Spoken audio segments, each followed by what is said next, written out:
Samuel Frédéric Servière, bonsoir. Vous êtes expert à la Fondation IFRAP, c'est un club de réflexion libérale. Alors, le cabinet Sofaxis vient de publier des chiffres chocs sur l'absentéisme dans les collectivités locales, c'est-à-dire les mairies, les départements, les régions. Alors, plus 26% en 8 ans. Samuel Frédéric Servière, comment expliquer cette envolée des congés maladie ? Écoutez, d'abord par les congés courts. Les arrêts maladie courts ont complètement explosé.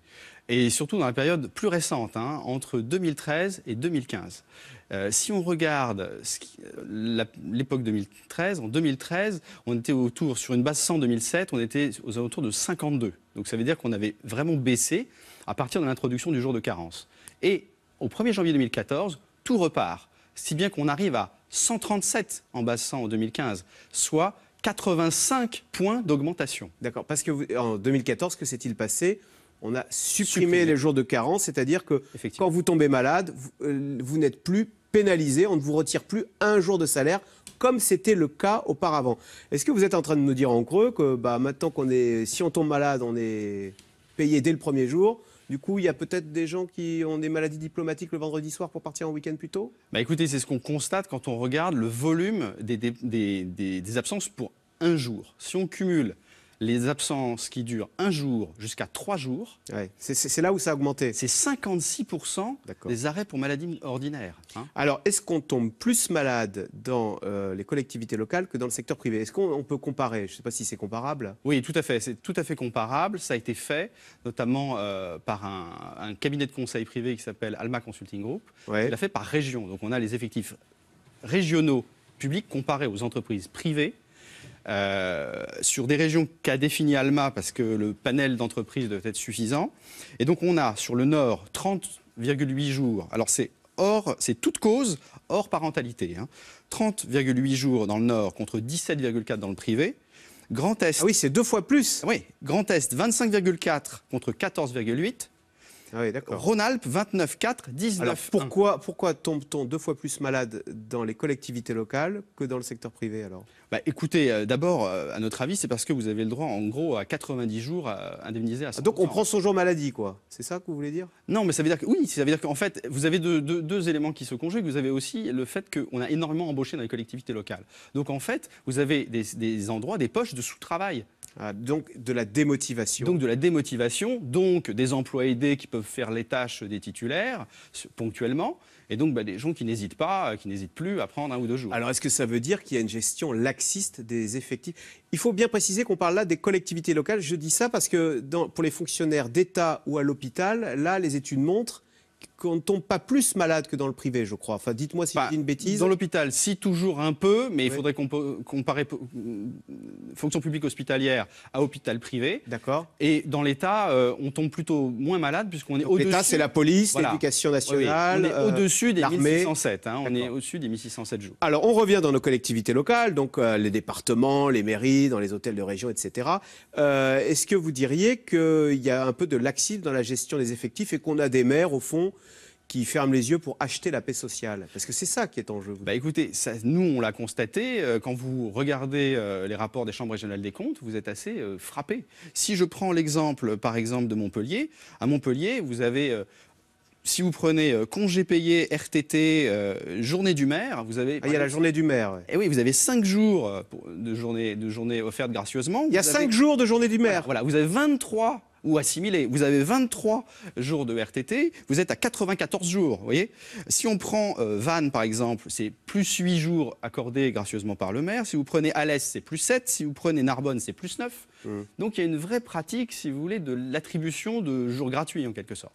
Alors est-ce qu'on n'alimente pas le fonctionnaire bashing, comme on dit là ? On donne l'impression que finalement, dans les collectivités locales, on ne fait rien. Non, c'est faux, parce que des collectivités locales, au contraire, essayent de réformer ces pratiques, et y parviennent. C'est-à-dire que, par exemple, on a la ville de Suresnes qui a essayé d'introduire une dose de prime au présentéisme, très légère, mais qui existe, qui a le mérite d'exister. Vous avez la région Rhône-Alpes qui a conditionné une aide, une indemnité de fonction à la présence mensuelle de l'agent. C'est-à-dire qu'en gros, s'il est absent un jour, on va le faire une retenue qui correspond à 1 jour de moins dans le calcul de la prime qui est dispensée, etc., etc. Mais ce que vous nous dites, c'est que dans les collectivités locales, au fond, on a trop embauché au cours de ces 10 dernières années, dans Écoutez, les mairies? Un chiffre simple, entre 2002 et 2013, hors décentralisation, vous avez plus 120 000 fonctionnaires. D'accord. Et la majorité sur le bloc local. C'est pour ça que les impôts locaux ont flambé de la sorte? Alors, les impôts locaux ont flambé, mais alors en 2 temps. C'est-à-dire que les plus grosses hausses, c'est entre 2007 et 2012. Entre 2012 et 2016-2017, ça augmente, mais un peu moins. Ce qui est gênant, c'est la masse d'augmentation, si vous voulez. C'est-à-dire que, par exemple, entre 2015 et 2016, la Banque postale qui fait une projection, la dernière projection qui date de novembre, elle donne plus 4 milliards sur l'imposition locale. Sauf que maintenant, l'État, on le sait, a réduit les dotations, l'argent qu'il donne aux collectivités locales, qui disent maintenant on est à l'os.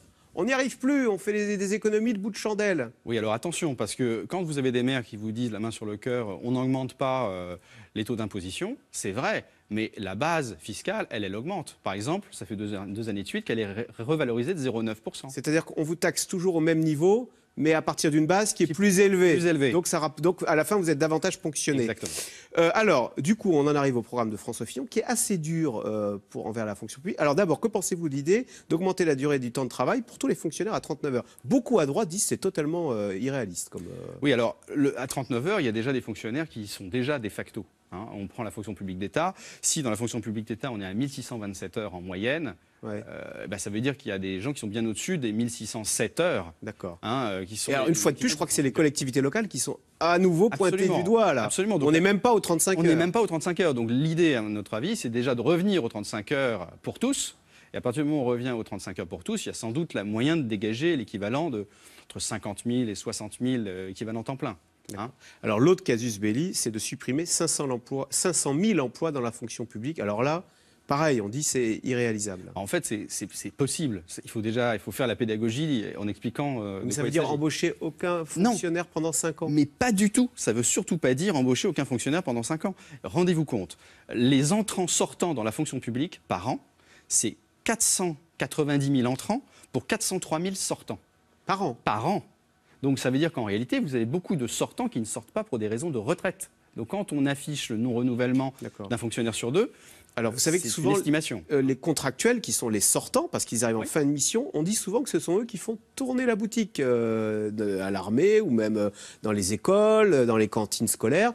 Et donc ils sont nécessaires au fonctionnement du service public. Donc on ne peut pas se passer d'eux quand même. Non, et ils sont surtout moins absents que les autres. C'est-à-dire que quand on fait un test, par exemple, sur la ville d'Amiens, comme on a pu le faire il y a quelque temps, on se rend compte que les absences pour maladies ordinaires étaient de 14,1 jours pour les titulaires, mais de 6,5 pour les tant qu'on est contractuel, tout va bien, puis dès qu'on a le statut à vie. Alors justement, ça en vient à une autre idée, qui est de dire, est-ce qu'au fond, le statut est-ce qu'on a besoin d'être employé à vie pour réaliser tous les services fonctions d'agents publics? Écoutez, d'abord, une évidence, dans les fonctions régaliennes, il y a énormément de contractuels ou de non-titulaires. Vous êtes à l'armée, vous avez des contrats d'engagement, vous avez énormément de contractants privés.